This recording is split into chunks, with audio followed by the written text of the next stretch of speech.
Waktu saya sujud, itu sujudnya itu seperti ada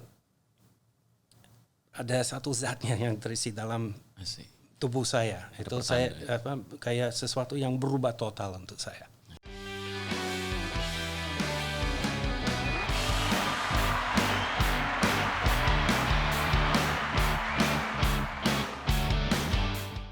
Assalamualaikum warahmatullahi wabarakatuh. Kembali lagi di KJRI Sydney Podcast, episode Ramadan. Dengan saya, Dudayev.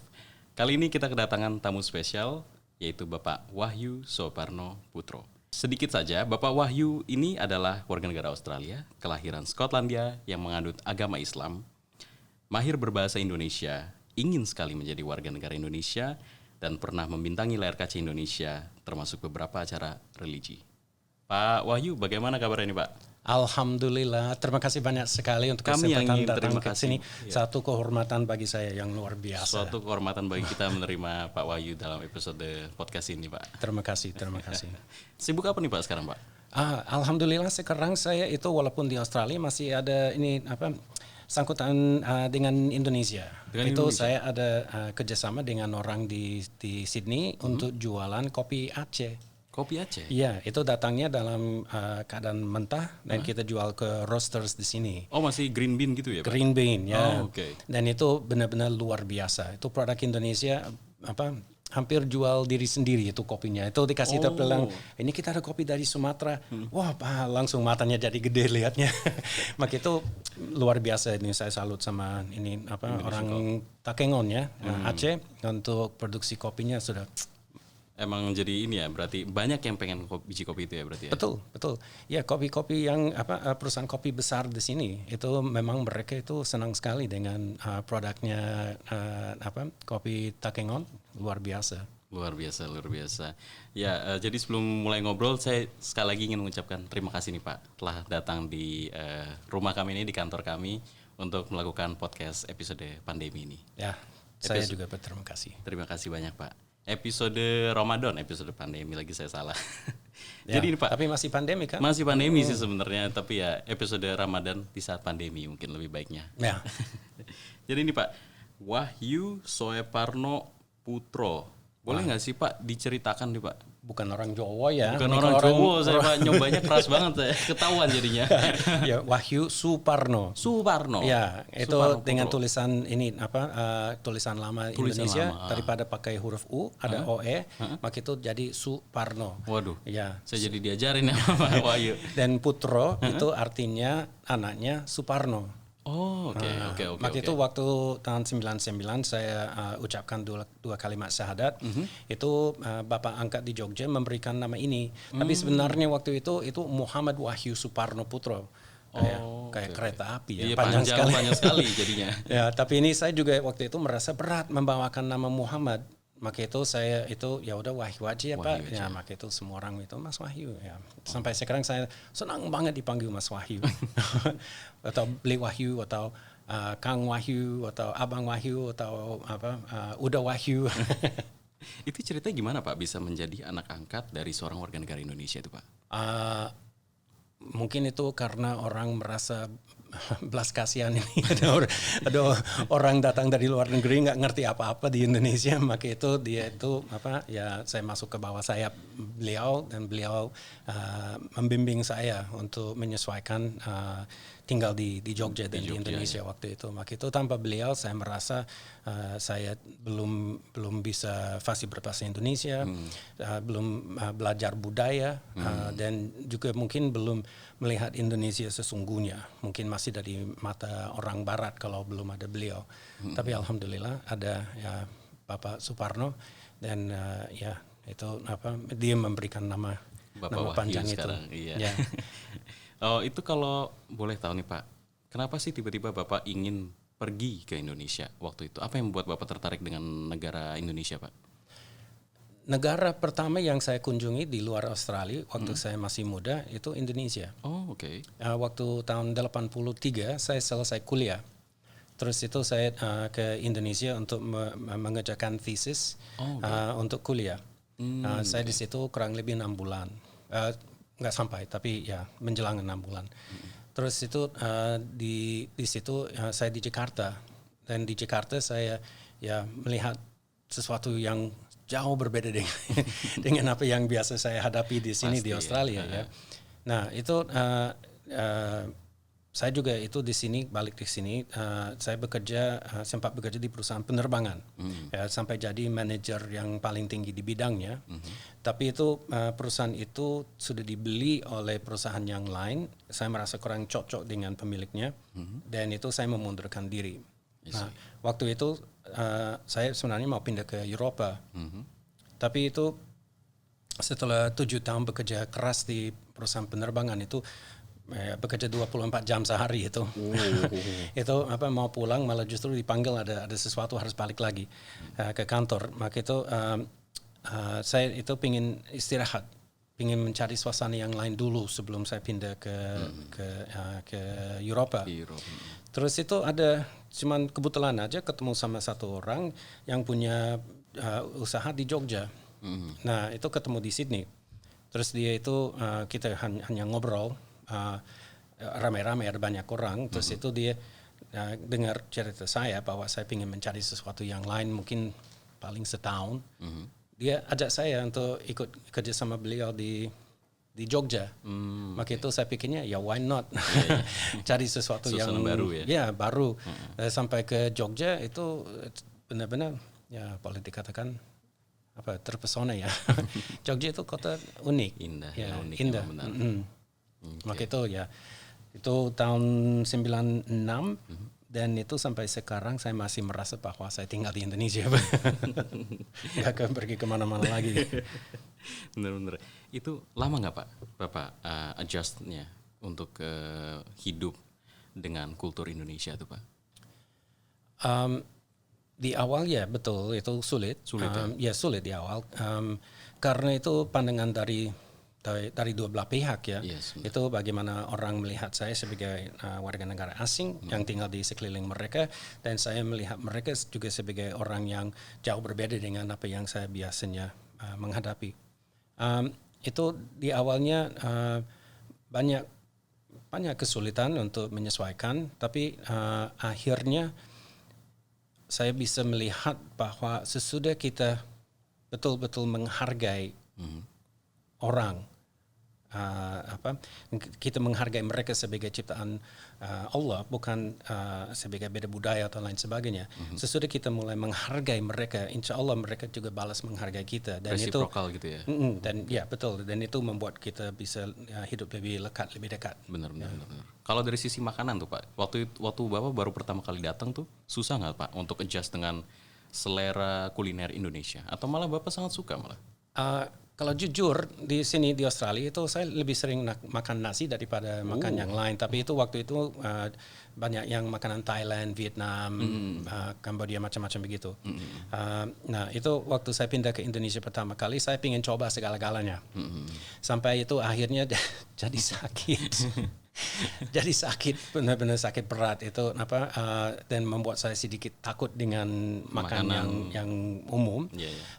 Dan itu seperti orang biasa itu ya kena tipes beberapa kali kayak gitu. Masalah higienisnya itu. Ya, tapi ini sekarang nggak tahu sekarang karena setahun di sini. Tapi sebelum saya pindah ke sini makan apa aja udah aman, udah biasa. Gitu. Udah kebal ya sistem imunnya. Itu waktu kena tipes saya nggak bisa makan yang pedas. Makan pedas sedikit udah parah, tapi ini belakang ini malah cari yang pedas, apalagi sambal terasi itu favoritku. Favorit Bapak. Jadi saya memang udah semestinya sudah dapat cap Weni ini karena itu sambal terasi senang, durian senang. Hanya 1-2 yang saya kurang cocok itu pete sama jengkol. Tapi bukan karena rasanya, karena efeknya. Bau di mulut. Iya, rasanya fine aja. Itu cuman yang bekasnya yang kurang menyenangkan. Di luar legalitas sudah seperti orang Indonesia lah. Ya gitulah. Ya udah merasa begitu. Waktu Bapak datang tuh Pak, kan tadi Bapak bilang sendiri kalau misalkan Bapak tidak dianut oleh Pak Saputro, itu Bapak kan kesusahan dengan bahasa tuh Pak. Ya. Nah itu waktu awal-awal Pak, sebelum itu bagaimana tuh bahasanya Pak? Ya ini ini semestinya tanya sama Bapak bukan sama saya, tapi ini apa duduk di depan rumah itu di teras di depan rumah. Waktu itu belum ada namanya smartphone kan, Nah itu pakai kamus. Terus itu mau bicara itu cari kamus dalam cari kata dalam kamus. Daftar isinya. Terus itu mereka itu apa dapat satu kata dua kata udah bisa nyambung kalimatnya, udah paham dan sebaliknya. Maka itu dengan kesabaran beliau saya juga bisa belajar bahasa Indonesia. Tapi itu kalau jujur saya belajar bahasa Indonesia yang lancar waktu saya pacaran pertama kali. Dengan warga negara Indonesia? Ya, karena pengen marah nggak bisa kalau dalam bahasa Inggris nggak nyentuh, nggak nyampe kan. Kan nggak lucu mau marah buka kamus dulu kan. Ya, maka itu apa terpaksa untuk belajar ini apa belajar bahasa Indonesia. Tapi itu sebelum saya mualaf. Sebelum mualaf. Nah, ngomongin mualaf nih Pak, apa sih Pak yang membuat Bapak tiba-tiba tertarik untuk menganut agama Islam Pak? Oke, ini apa? Saya harus hati-hati karena itu biasanya kalau saya ceritakan ini perjalanan itu keluar air mata, maka itu saya harus ini apa? Mengontrol diri itu. Karena itu sebenarnya bukan saya merasa bahwa saya yang memeluk agama Islam. Itu saya merasa bahwa Allah sudah menentukan jalan untuk saya mengenalinya itu. Kalau di awalnya itu boleh dikatakan pada saat itu benar-benar saya sadar bahwa ada betul-betul ada namanya Allah. Itu banyak musibah datang. Dan itu untuk menyelesaikan musibah itu nggak ada solusinya waktu itu. Dari masalah kerjaan, perizinan, hubungan antar orang yang dekat dengan saya dan lain sebagainya. Maka itu pas waktu itu saya agak banyak mengeluh. Itu saya tanya sama teman-teman ini, kayak bagaimana saya bisa menghadapi masalah seperti ini? Saya harus lakukan apa? Nah, ada satu teman yang selalu omong ke saya, ayo ikut sholat sama saya. Gitu. Kasih jawaban yang konkret Ton. Kalau sholat apa yang akan selesai itu saya tapi dia itu nggak pernah putus asa sama saya untuk ajakin sholat itu ya. Ajakin sholat. Terus itu mungkin itu saya sudah betul-betul merasa di ujungnya di mana itu saya tidak bisa menyelesaikan masalah ini. Dan itu saya ikutin teman untuk membuat dia senang, bukan untuk diri sendiri. Terus itu saya ingat itu takbir pertama saya ikutin, tapi waktu saya sujud itu sujudnya itu seperti ada satu zatnya yang terisi dalam tubuh saya. Itu saya kayak sesuatu yang berubah total untuk saya. Dan itu di posisi sujudnya, di posisi di mana sebelumnya saya selalu menyangka ngapain orang sampai itu sujud seperti itu, merendahkan diri seperti itu. Tapi padahal itu nikmat yang datang ke hidup saya itu mengalawi dengan sujud. Semua yang jalan setelah itu semua keselamatan saya, semua jawaban dan semua yang terjadi dalam hidup saya bukan karena saya pintar, tapi karena Allah. Selalu diselamatkan, alhamdulillah sama Allah Subhanahu Wa Taala. Maka itu mulanya dari itu. Maaf ini aku udah bilang pasti keluar air mata. Ya. Tahu gitu nggak saya tanya.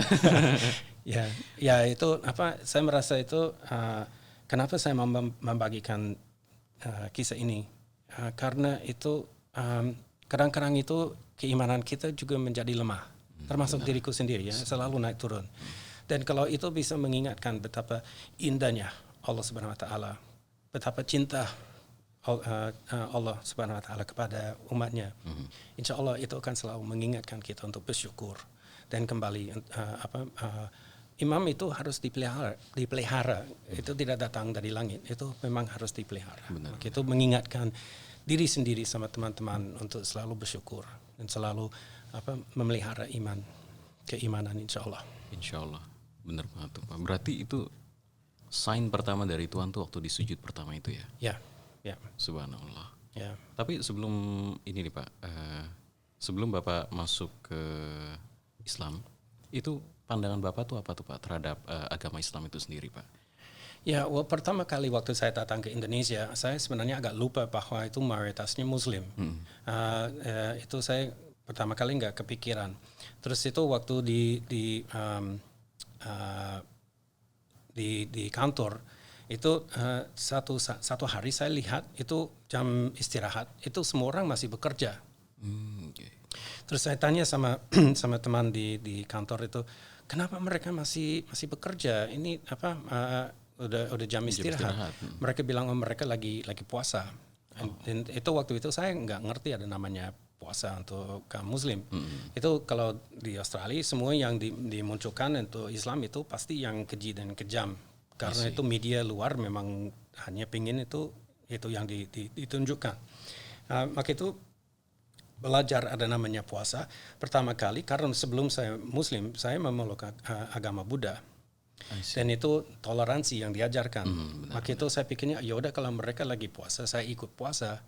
Saya tanya sama teman, kebetulan waktu itu saya belum sarapan, terus itu sampai ke kantor mau makan siang, disajikan, terus udah nggak usah, aku nggak makan. Terus itu saya tanya ini gimana ini puasanya? Itu mulai dari fajar sampai maghrib. Oh. Itu lama juga ya aku pikirnya gitu. Terus ini tapi boleh minum nggak boleh. Oh, terus itu puasa apa lagi? Terus ada yang ceritakan tentang menahan amarah dan lain sebagainya. Terus saya pikirnya udah ini berat tapi insya Allah hari ini saya bisa. Saya bilang waktu itu I hope I can be fasting with you today. Terus saya itu satu teman bilang ya tapi bagaimana untuk besok? Besok juga ya? Bulan. Yes, 1 bulan aja. Hah? 1 bulan? Canda kali. Bisa 1 bulan? Tapi itu menimbulkan pertanyaan dalam pikiran saya. Sampai begitu komitmen untuk menjalankan agamanya. Itu di mana itu sebelumnya saya belum pernah melihat seperti itu. Komitmen untuk menahan segala-galanya selama itu dalam 1 bulan. Itu luar biasa. Maka itu waktu saya pikirnya, wah, there must be something. Ada sesuatu di belakang semua ini. Maka itu saya mulai berpikir lebih positif tentang agama Islam waktu itu. Agama Islam itu. Ya, alhamdulillah. Ya. Saat Bapak masuk ke agama Islam itu, Pak, apakah ada yang against atau ada tantangan terberat? Itu apa tuh, Pak? Tidak ada sama sekali. Semuanya suportif. Ini mudah sekali bagi saya. Ini pertama itu saya sudah dewasa, pilihan saya, ya itu terserah saya mau bagaimana dalam hidup saya.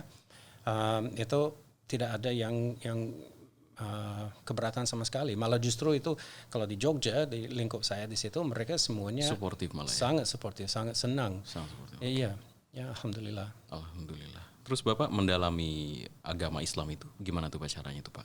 Apa dari teman-teman atau bagaimana tuh Pak? Ya, ini awal pertama kali waktu sebelum saya mengucapkan 2 kalimat syahadat, saya pikirnya saya harus belajar lebih banyak tentang namanya agama Islam.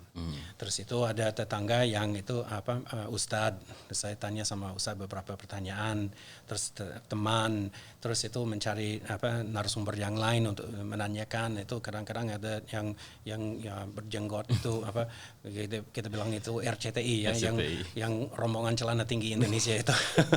Terus saya tanya sama mereka, tanya banyak itu tentang agama Islam karena aku pengen tahu aku harus benar untuk ini memeluk agama Islam. Tapi semakin saya tanya, semakin bingung saya. Itu serius, itu semakin bingung karena satunya omong begini, satunya omong begitu, satunya omong begini. Terus itu saya pikirnya, wah ini susah ini. Terus ada yang ngasih saya itu Al-Quran dalam bahasa Inggris. Terus itu ini keajaiban Al-Quran. Itu saya buka Al-Quran dan itu buka di An-Hajj kalau saya nggak salah. Terus itu langsung di surat yang menulis bahwa agama itu mudah.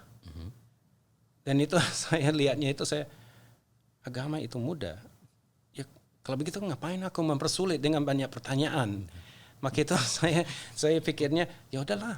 Ini lepaskan aja. Ini kalau saya mau memeluk agama Islam itu berarti saya harus percaya kepada Allah Subhanahu wa taala dan bahwa itu Rasulullah SAW adalah utusannya. Udah, Ngapain saya repot pikirin yang lain? Pemahaman lain mah. Ilmu akan datang sesuai Allah menentukan, dan itu yang saya mengalami dalam hidup saya. Pada saat saya harus belajar sesuatu atau mendapatkan ilmu baru, itu sudah disiapkan oleh Allah Subhanahu Wa Taala. Pasti ada waktunya. Pasti ada waktunya. Ya, kalau kita menelan itu semuanya mentah, itu di mana kita menjadi keliru dalam pengertiannya. Itu ada satu guru saya, itu Profesor Nasaruddin Umar. Dulu beliau di Wamen, Wakil Menteri Agama. Itu saya ikut pengajian beliau di hari Minggu, itu pengajian tutup. Itu di mana saya itu belajar banyak tentang ikhlas untuk menerima jalan yang Allah menentukan untuk kita. Maka itu mungkin zaman dulu saya banyak marah kalau ada sesuatu yang tidak sesuai keinginan atau lain sebagainya. Tapi beliau yang mengajarkan saya untuk bersyukur karena itu bisa menyelamatkan kita dari sesuatu yang tidak diinginkan. Tapi itu juga bisa membantu kita untuk memastikan dan lebih meyakinkan diri untuk ajaran ilmunya. Maka itu lebih senang, santai saja, tidak perlu itu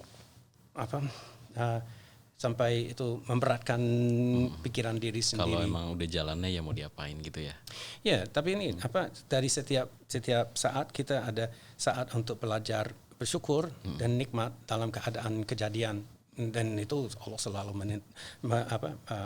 Allah Subhanahu Wa Taala selalu membuktikan diri sendiri kepada kita kalau mata dan hati kita terbuka. Hebat. Insya Allah. Kalau ini nih Pak, masalah Ramadan nih Pak. Menurut Bapak tuh awal-awal sampai atau enggak saat ini nih Pak, apa sih makna dari bulan puasa Ramadan ini Pak? Wah, banyak sekali. Banyak sekali. Itu tahun lalu Ramadan tersedih yang saya pernah mengalami selama saya Muslim, ya, memeluk agama Islam.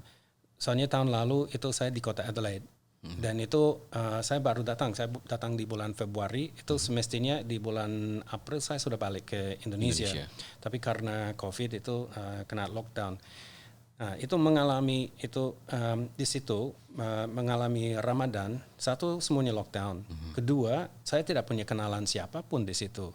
Saya nggak ada itu teman-teman yang Muslim atau ke masjid aja belum pernah ke sana di kota Adelaide. Maka itu benar-benar sedih karena jauh dari keluarga di Indonesia. Itu saya punya anak 3, punya cucu di Indonesia. Itu di sini itu cuman di rumah aja. Bener. Terus ini sahur sendirian, itu buka puasa sendirian, sholat tarawih sendirian, sampai sholat id sendirian.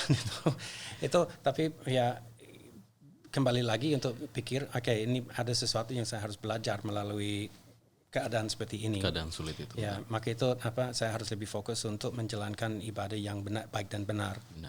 Tapi kalau sekarang tahun ini, insya Allah kita bisa sholat tarawih berjemaah. Insya Allah kita harap begitu. Ini kalau di Australia, saya merasa apa yang saya inginkan adalah melihat betapa lekat kaum Muslim di sini. Itu yang saya harap. Nanti kita lihat ya. Bismillah semoga lekat. Ya, soalnya ini selama ini saya melihat itu masih ada banyak berpisahan itu antara beda negara, itu benar. Mungkin macam-macam seperti itu. Dan itu sangat disayangi karena itu semestinya kita menyatu. Satu saudara. Ya, satu saudara. Maka itu yang saya ingin merasakan kalau bisa di negara Australia. Kalau di Indonesia itu kita selalu berusaha untuk menambahkan menambahkan ilmu, menambahkan penjagaan ini hati dan pikiran, dan ini ya jangan sombong. Itu pernah berapa tahun lalu itu saya pikirnya tahun ini gampang sekali nih Ramadan. Apa yang terjadi di 2 minggu akhir saya kena flu. Tapi itu saya salah sendiri omong itu gampang, itu kok sombong ya. Jadi maka itu diberikan teguran dari Allah Subhanahu Wa Taala. Maka itu syukurlah ini diajari jangan sombong itu menghadapinya, harus rendah hati, harus melihat bahwa kita selalu bisa memperbaiki diri sendiri. Tapi yang paling itu setel kembali ibadah kita.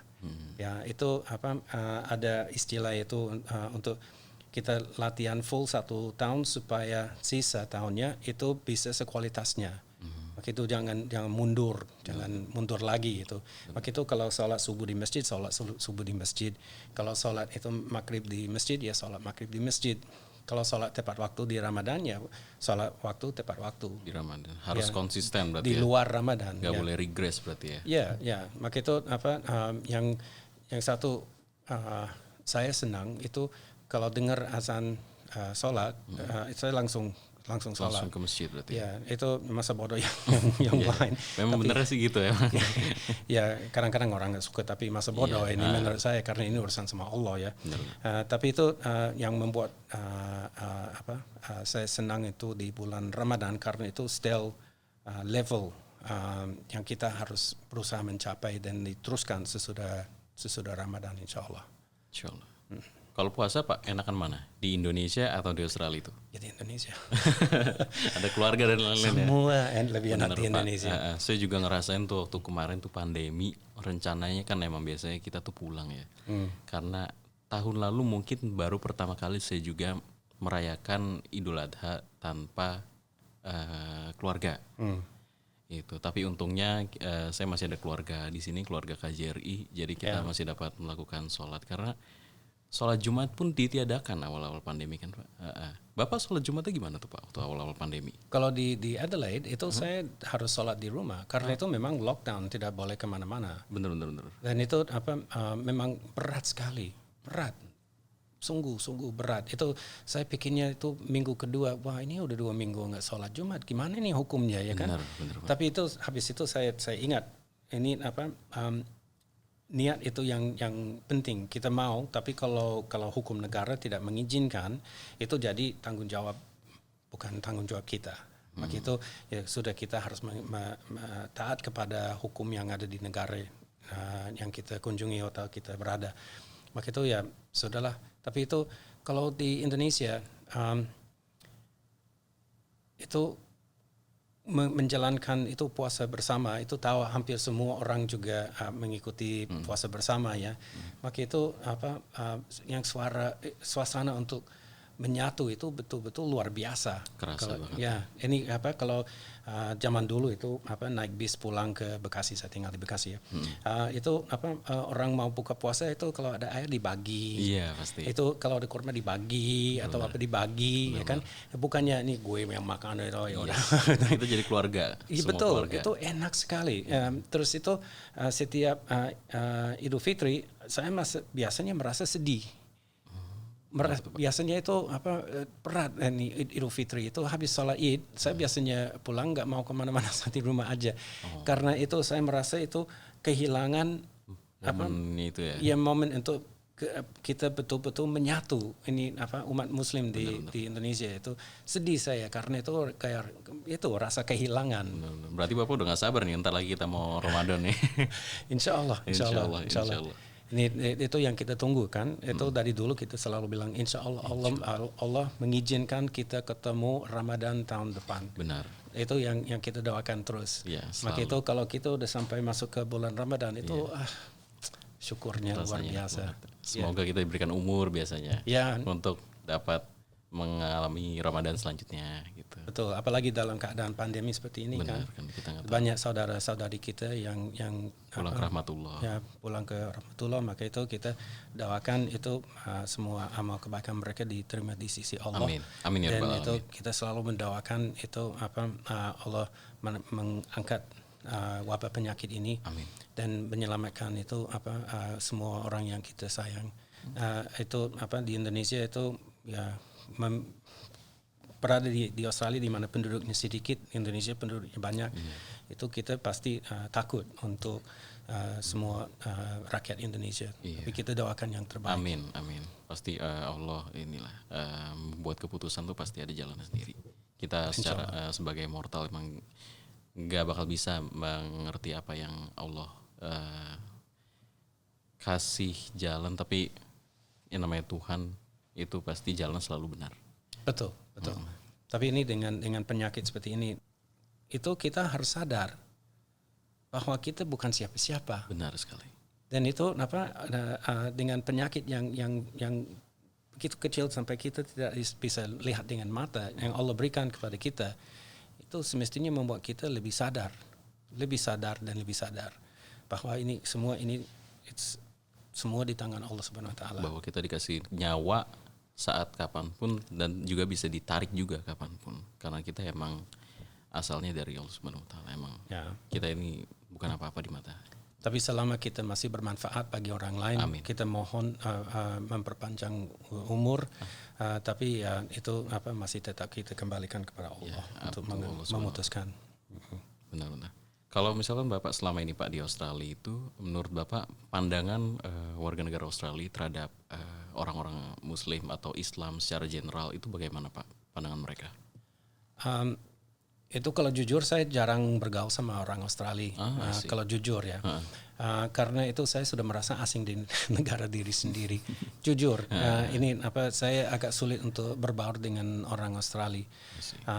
Dengan banyak itu dari peliharaan anjing di rumah, dari makanan yang haram, dari kata dan akhlak yang tidak Islami. Bagi saya itu terlalu berat untuk membiasakan bergaul sama mereka. Maka itu di sini itu saya biasanya berusaha bergaul sama orang Indonesia, karena itu juga mengobati kangen Indonesia sedikit. Tapi juga ini kalau terlalu berbaur dengan orang di sini, itu bisa jadi kita sedikit tertarik ke arah kiblatnya mereka, dan itu saya tidak mau. Tapi ini saya boleh mengucapkan sebagai orang berkulit putih, bahwa itu saya lebih sering merasa malu sekarang sebagai orang kulit putih daripada bangga. Budaya kami itu semestinya itu lebih baik dan lebih mulia daripada sekarang. Kalau kita melihat pandangan dari United States dengan pemerintah sebelumnya, itu saya itu merasa sangat terpukul. Karena itu dari kecil saya yang tipe orang yang selalu berjuang untuk menerima orang apa adanya. Itu dari kecil, itu waktu saya sekolah kayak SMP, itu saya selalu berteman dengan orang dari Italia, dari Yunani, ada teman dari Kosovo, ada teman dari mana-mana. Itu yang kulit putih biasanya saya nggak begitu banyak bergaul. Tapi saya selalu membela mereka sebagai pendatang. Dan itu di mana-mana itu kalau orang rasis atau orang diskriminatif itu saya biasanya membela orang itu. Saya tidak senang orang itu dari pandangan merendahkan seseorang. Tapi itu saya melihatnya sekarang justru itu rasisme yang jadi lebih fatal dibanding itu agama. Kalau sebelum zaman ini itu memang lebih banyak ke agama, tapi sekarang saya lihatnya lebih banyak ke rasisme dan diskriminasinya. Ya. Itu ya, tapi ini kadang-kadang kita harus mengintrospeksi diri sendiri juga ya. Ini kita harus kita tidak bisa mengatakan bahwa orang lain rasis kalau kita juga menggunakan kata, kalimat atau tindakan yang rasis. Benar. Kadang kita emang secara sistematis kita diajarin untuk menjadi masyarakat yang rasis tanpa sepengetahuan kita. Jadi kita harus introspeksi diri sendiri, apakah apa yang kita telah lakukan selama ini benar. Kalau enggak ya kita harus tahu kalau itu harus dibenari. Itu yang paling membuat saya sedih. Kalau saya jujur, paling membuat saya sedih. Karena itu saya tahu 99% masyarakat Indonesia tidak punya niat jahat atau tidak baik. Ya, itu rata-rata itu hati orang Indonesia itu memang tulus dan bersih. Dan menghadapi dunia luar itu sering terjadi kekeliruan untuk komunikasi karena diajarkan seperti itu. Benar. Bukan karena mereka berniat untuk merendahkan atau menjatuhkan. Benar. Tapi itu saya paling sering berbunyi ini kalau saya kayak ini contoh, saya dipanggil bule. Saya paling berbunyi untuk saya tidak terima. Kenapa? Karena itu saya tidak ingin warga negara Indonesia dijatuhkan oleh orang luar karena menggunakan kata yang bisa dianggap rasis. Benar. Nah, itu bukan karena saya mau menjelekkan orang Indonesia ya. Ini jadinya begini. Saya dari 96 tinggal di Indonesia. Saya belajar bahasa Indonesia. Saya belajar budaya Indonesia. Saya juga itu punya keluarga dan punya banyak teman orang Indonesia. Itu hati saya ada di Indonesia. Maka itu saya menghargai semua rakyat Indonesia.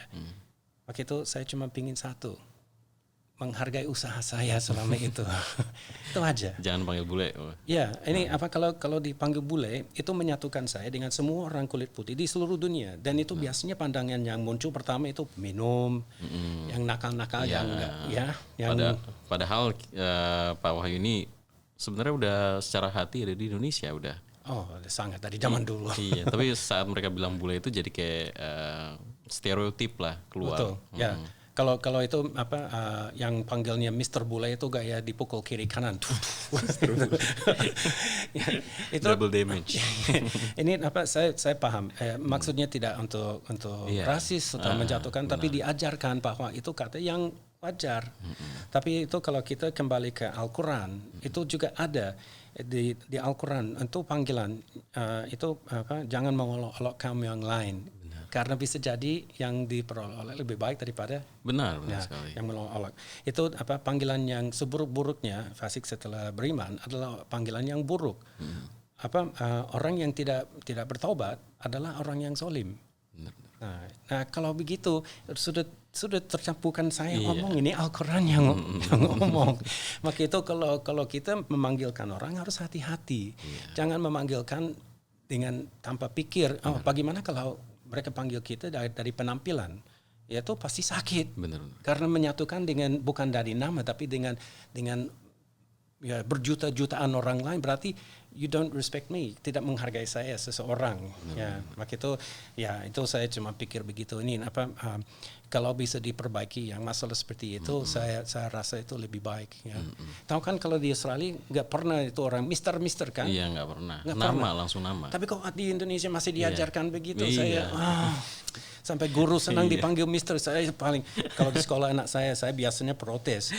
Ini Indonesia, kamu bapak. Bapak, benar. Kalau kamu itu ke negara saya dan merasa bahwa itu wajar untuk dipanggil Mister, terserah.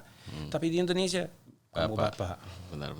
Menghargai bahasamu, menghargai negaramu terlebih dahulu. Benar. Ya. Mereka diajarin gitu, tapi mereka sendiri nggak tahu kalau itu sebenarnya kurang baik. Ya, maaf ini jadi ceramah. No, nggak apa-apa. Emang kita cari pandangan dari Bapak Wahyu. Ya, itu betul-betul satu kehormatan bagi saya. Kalau dipanggil Pak Wahyu, Mas Wahyu, Bang Wahyu, Kang Wahyu, udah Wahyu apa aja, bagi saya itu saya pingin meluk orang yang manggil saya begitu. Daripada itu Mister, berarti ya maaf ya, kamu orang sana bukan orang kita. Ya, begitulah, datang dari rasa cinta, bukan dari rasa benci atau tidak senang ya. Datang dari rasa cinta, maka itu pingin, tolong dong aku boleh menyatu sama kamu enggak?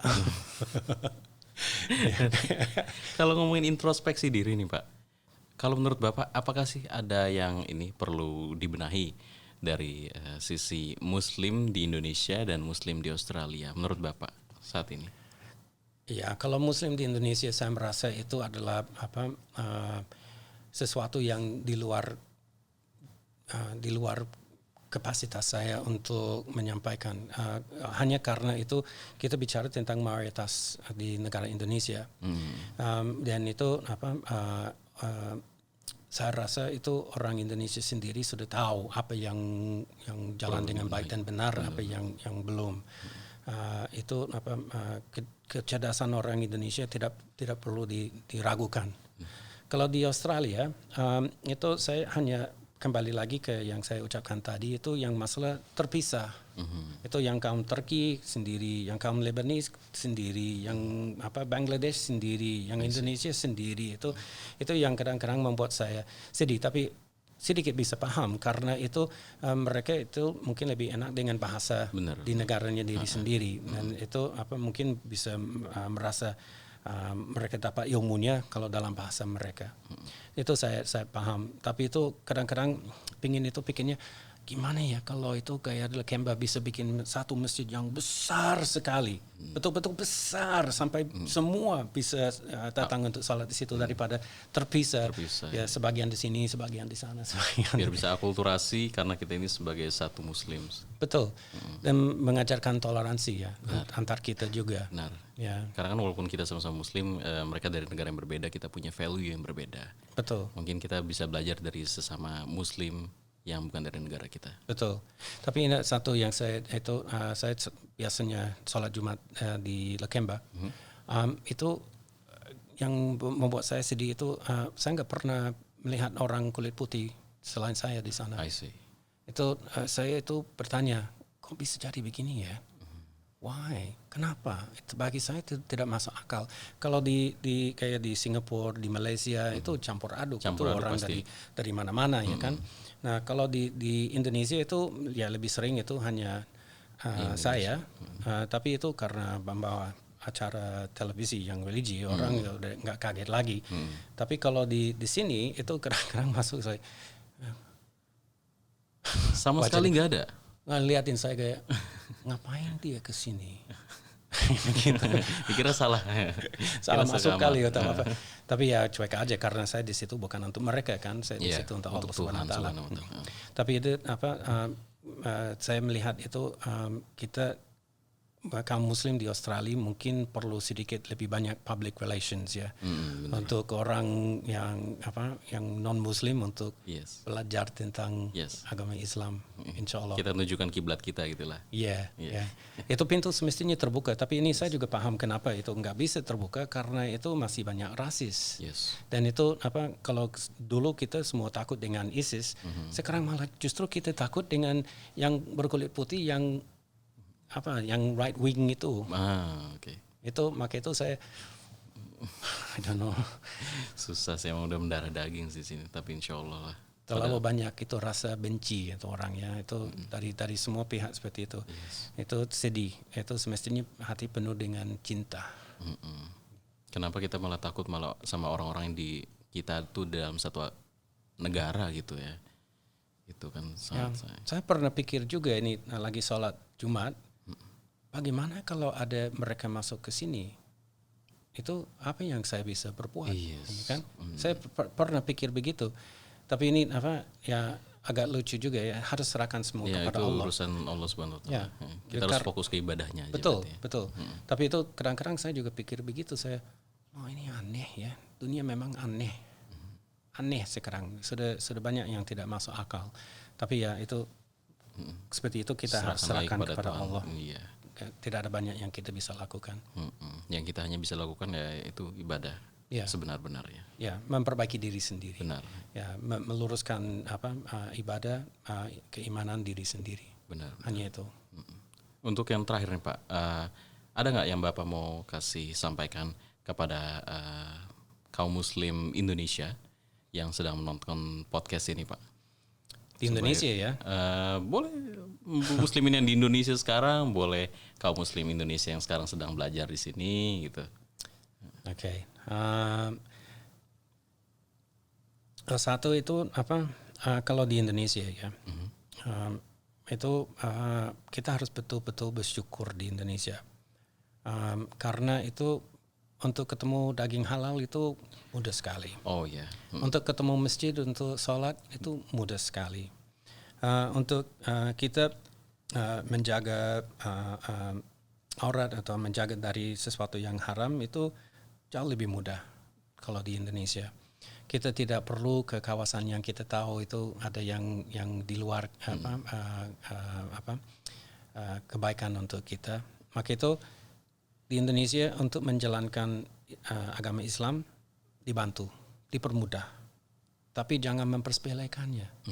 Jangan anggap bahwa ya udah kita jalanin aja sehari-hari enak. Itu tetap harus kita menantang diri sendiri untuk menambah ilmu, untuk menambah keimanan, untuk menjaga. Karena itu bisa ada sesuatu yang kita diajarkan itu keliru. Dan kita harus berani untuk berbuat lebih baik. Kalau di Australia, itu saya hanya bisa kembali lagi untuk berharap bahwa itu kita kaum Muslim betul-betul menyatu dan saling menjaga, saling membantu. saling memeluk antar suku, antar bangsa, dan itu tidak mengasingkan atau merasa beda hanya dari penampilan. Itu sesuatu yang membuat hidup kita kaya raya, ya, memeluk budaya dan ini asal dari orang Muslim yang lain. Insya Allah itu memperkayakan hidup kita. Amin. Ya, Insya Allah. Amin. Tapi yang satu, please dong, aku mau pulang ke Indonesia. Kita semua juga pengen pulang nih Pak, staff-staffnya nih. Gak sabar. Ini kalau saya punya anak, waktu saya berangkat dia masih 14 tahun. Dia sudah ulang tahun ke-15. Sebentar lagi mau ulang tahun ke-16. Itu waktu tidak bisa dikembali lagi. Benar.